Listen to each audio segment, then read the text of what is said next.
We're doing some washing up because, yeah, my house is gross and I need to clean. And I figured I would chat for a bit because, yeah, life kind of sucks, but hey, we're making it better.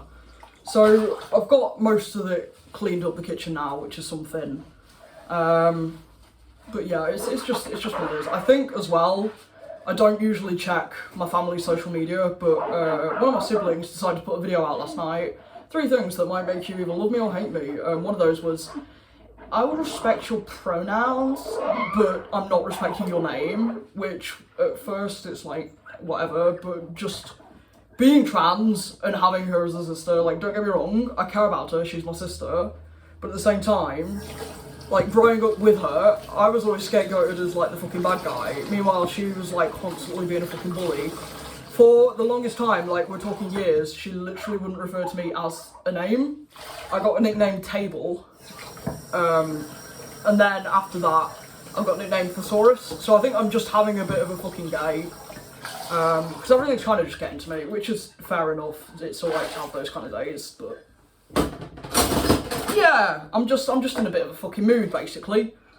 So if you're watching this, do better. Just fucking do better. Like, if you're gonna be transphobic, just fucking say you're transphobic, because you are transphobic.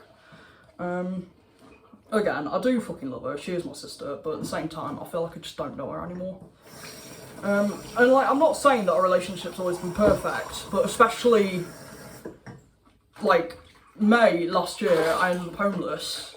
Thanks to some really fucking shitty friends. And I was literally, I'd gone to visit her for a day, and ended up staying with her foster mum. And both of them, bear in mind, Bodhi was, like, just over a year old. I think he was something like 15 months old, so peak fucking teenage adolescent mastiff. Which is fine, you know, they go through phases. Meanwhile, I'm being yelled at, your dog's aggressive, your dog's dangerous, your dog needs to be put down, it needs to behave with euthanasia, you need to muzzle your dog. Bear in mind, he is muzzle trained, but they literally wouldn't let us fucking go anywhere. Like, I couldn't even walk him, and I ended up stuck with him for like 4 days. Meanwhile, they're having to go at me and yelling at me and stuff. And like, I'm not, again, I don't fucking hate anyone really, I'm not that type of person. But it was just really disheartening, to the point where they literally wouldn't let me leave either, because they're like, your dog's too dangerous, you can't take public transport. So I'm stuck there, I'm just in a bit of a fucking shit situation, and I think, now that I am in a home and it's stable and everything, I'm just feeling shit. And by the way, Bodhi's not fucking aggressive. I think the most ironic part, which makes me laugh, I don't feel good for the dog, obviously, but one of their dogs was literally just put down for behavioural euthanasia, like, the other week, because it's bit over fucking 10 people. It doesn't have recall, it's loud off lead, it's never muzzled, and I'm like, I'm sorry, but fucking, wow. So that's why I'm in a bit of a fucking mood, because it just, everything's kind of getting to me at the moment, but we're getting there. Like, I'm doing the pots, I fucking hate doing the pots, but washing the pots, yeah. I don't know. We're getting there. I just think people need to run their fucking dogs, not their fucking mouths, as the saying says. But yeah, we're getting shit done. Bodhi's doing amazing, by the way, for anyone who's wondering. I don't really talk about him on this channel, just because I used to post a lot of assistance dog content, but everything just got a bit much with it, because it's just, if you don't know, the service dog community is just really fucking toxic. So yeah, he's pulled from public access. Is he a danger? No. Is he aggressive? No. I'm just, as of right now, I could quite happily work him in public. He has got the temperament for it. There are some behaviours I want to work on a bit with him, because he's not perfect. But again, he's not even 2 yet.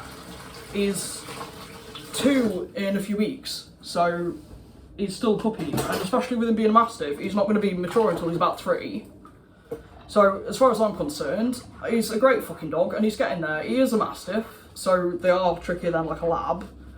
But especially with all the, you've not socialised him, you've not done this, you've not done that. I'm like, I'm not being funny, you've met my dog once for 5 minutes. Don't comment on my fucking dog if you don't know my dog. That's this fucking bowl mat that needs to be dried and go on the floor. But yeah, no, I don't get people. If you're not knowing my dog, don't comment on my dog. You're not me, which is why I don't fucking post on him. I'm just going to toss that down next to the mop. I think that's about it. Yeah, there's a fork there. Yeah.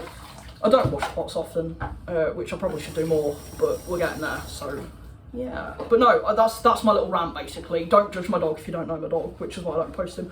I don't know, we'll see how this video goes, because I posted more about him and his job in this video.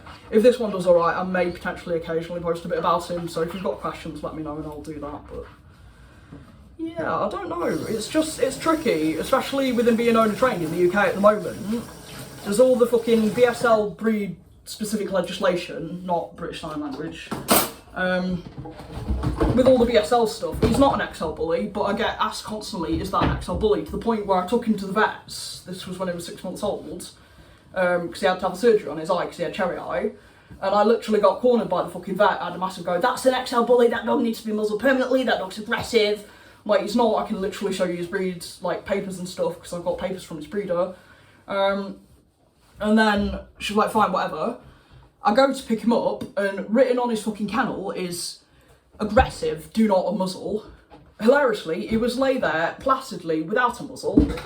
Sorry, I've got itchy nose. He was lay there placidly without a muzzle.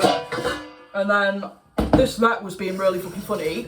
He'd been, like, obviously just had surgery, comes out of surgery, he's just seen me, he's 6 months old, he has a tiny excitement wheel on the floor, we're talking tiny as well, it wasn't awful. And it was mainly on me, it wasn't even on the floor, it was mainly on me, which is fine, he's a dog, they do that when they're that age.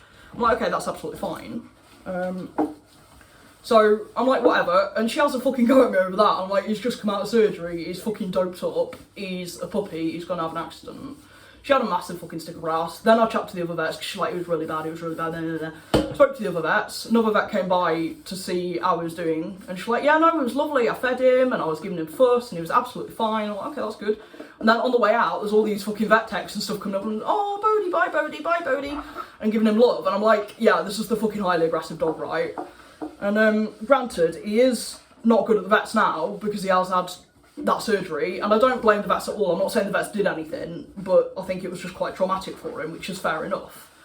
And that's not to say that I don't take him to the vets, because obviously he's my dog. I do take him to the vets. He needs to go to the vets sometimes. Like, he's got his vaccines coming up soon.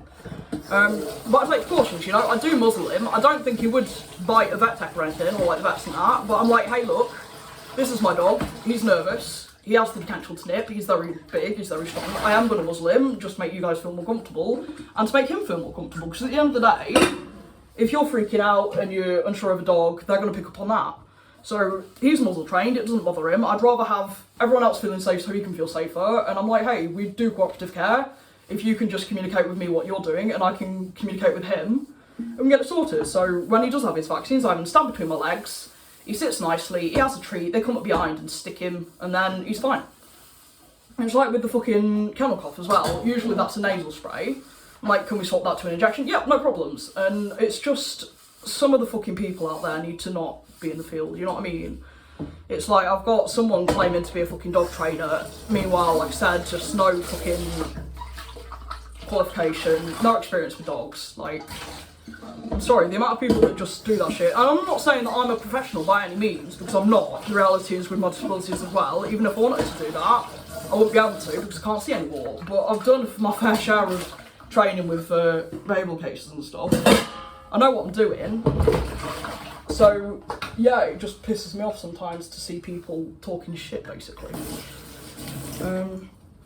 But yeah, like, at the end of the day, if you've got a pet dog, that should be your example if you're claiming you're a trainer. If your dog can't walk on a lead, it's got no recall, and it's, you know, not good for fucking people and shit, then don't claim to be a dog trainer. And, like, I can understand if you've got a fucking behavioural case that you've had that needs training and working with.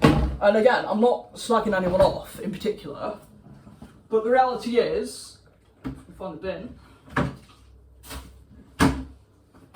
the majority of people in the field just need to not be in the field.